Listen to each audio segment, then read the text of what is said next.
Hello and welcome into your Bruins Game 1 Round 2 review against the Tampa Bay Lightning.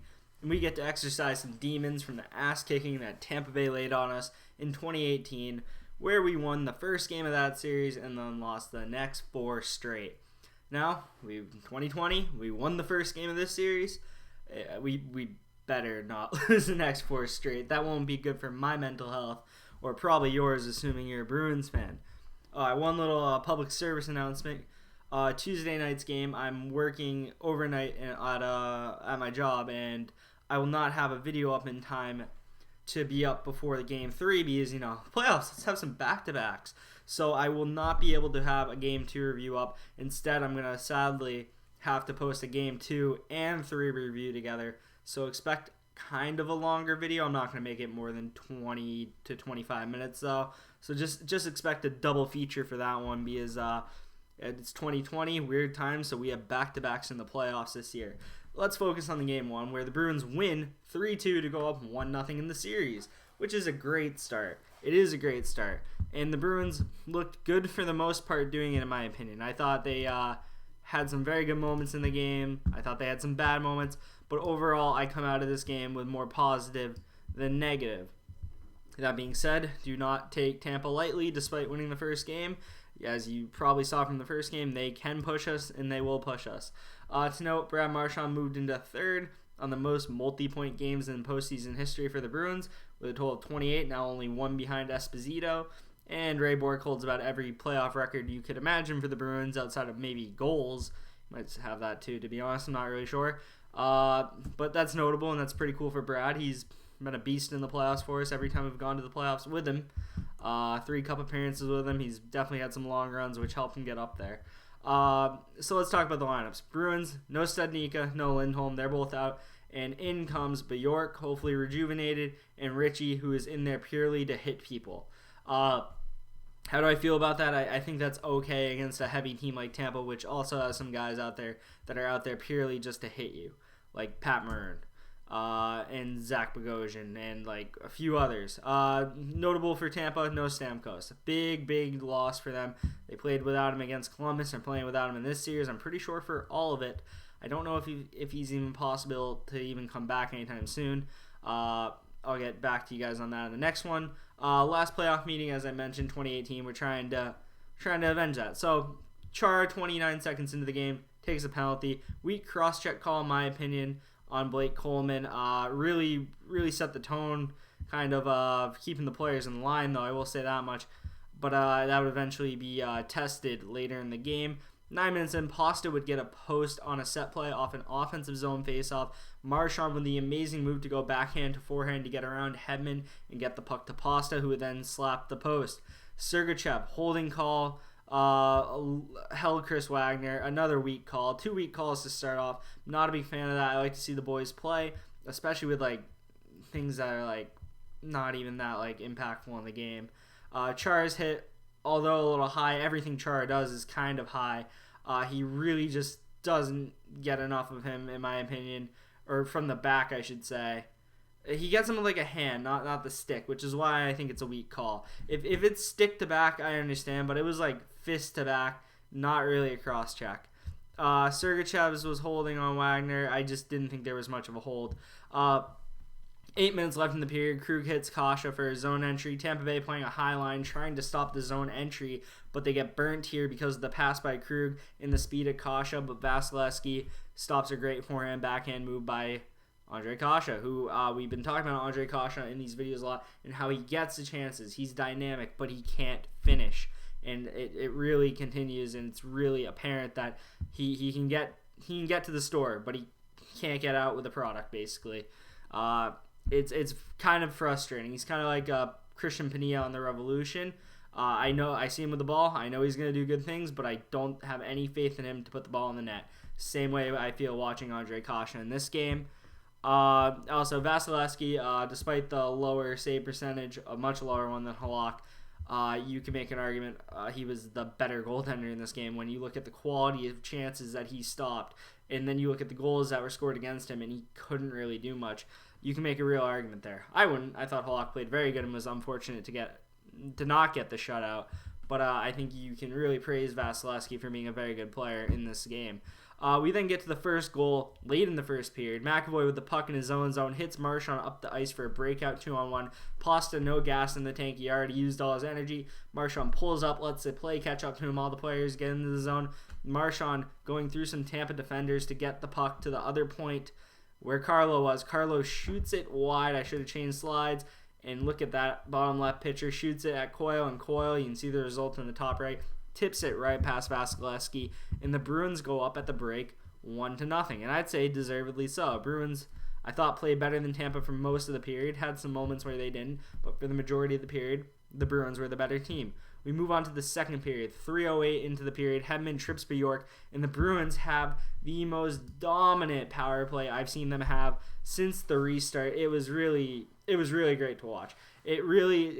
Like, with how bad they looked in the round robin and how meh their playoff looked at the beginning of the Carolina series, it's refreshing. It honestly gives you so much more confidence in the team because we rely on the power play. When the power play is rolling, we're damn near unbeatable just because of everything else we got going on. Puck movement was fantastic. It tired Tampa out to the point we could get what we wanted. Krug did a handoff to Krejci at the point. Krejci takes it down the right side, down into the circle, as you can see in the bottom left picture. You can see Pasta lurking in the background, and that's exactly where he puts it. Beautiful pass by Krejci to Pastrnak, who slaps it past Vasilevskiy, who couldn't really do much. If he got lucky, he could have saved it, but, I mean, you just can't react to that. It's just impossible. And Bruins go up 2-0 and are really putting the clamps on Tampa. Bergeron, however, holds Hedman, and this leads to a Tampa power play, which we kill, but it kind of flipped the momentum in Tampa's favor, and Tampa started to get some stuff against us. Boston still was getting really good chances, though, during this period. They had the better chances this period, in my opinion, despite having 10 less than Tampa's shot total. But you had the McAvoy one-timer, which Vasilevskiy the one-timer saved by Vasilevskiy from McAvoy. You had the Kasha getting a cross crease from Jake DeBrusk, which was also saved by Vasilevskiy because Kasha can't finish. In 13:36, you got Wagner roughing on Tyler Johnson. People were complaining about this one because they thought it should be matching. I kind of disagree. I thought Wagner wrapped his head in. When you put the whole wrap on some guy's head when he's really not even looking in your direction, you probably deserve that penalty, and I didn't think Tampa really deserved one there, despite people being like, what's matching minors? What warrants the two roughings? I kind of thought that warranted it, but if you hear my dog barking in the background, I apologize. 16:46, Killorn with a scummy interference on McAvoy, takes a cheap shot, just hits him into the boards. McAvoy not having the puck at all.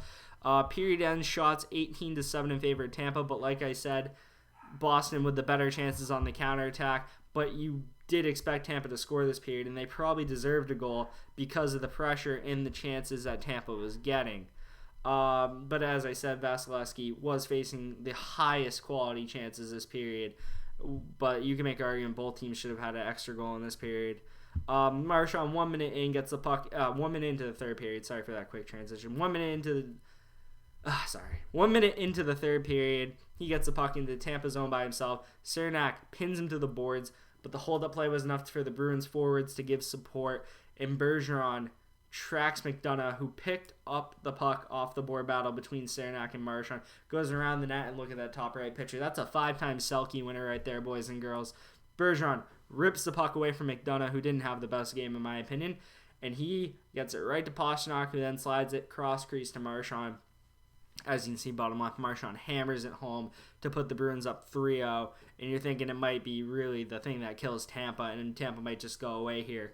Not to be the case. 2:49 into the period, Bogosian and Ritchie matching minors, no real impact on the game there. 8:50 into the third, Tampa with a good shift in Boston zone. The puck pops out to Victor Hedman. He just hucks it at the net, and it happens to find Twine. A lucky goal for Tampa Bay, but it makes up for the unluckiness they were having in the second period, where they probably deserved to get a goal here. This one hits off McAvoy, nicks him a little bit. Halak sees it the whole way. They were talking about a screen.